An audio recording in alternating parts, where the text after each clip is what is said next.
Hello everyone, I just wanted to post this video about this website named brush8111.com.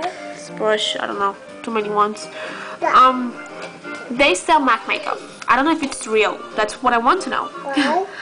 They have really good prices for it. Like 32 pieces of MAC makeup brushes, $70.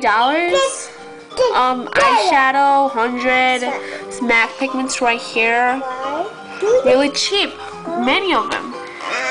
I really want you to tell me if you have bought or you know somebody who have bought from this website, if they are like authentic MAC makeup. Only MAC. I don't care about the other brand. I only like MAC. Okay? Again, the website is brush111.com. I was gonna say brush 11. What the fuck? There's only one good thing I found on this website, and that is that the payment method they accept. Rachel, shut up. Is see, PayPal. PayPal is awesome. You can get your money back if they scam you. So I think that's the only reason I might give it a try. But I really want to hear from people. They have feedback right here, but I don't believe those. They can be made up by them too.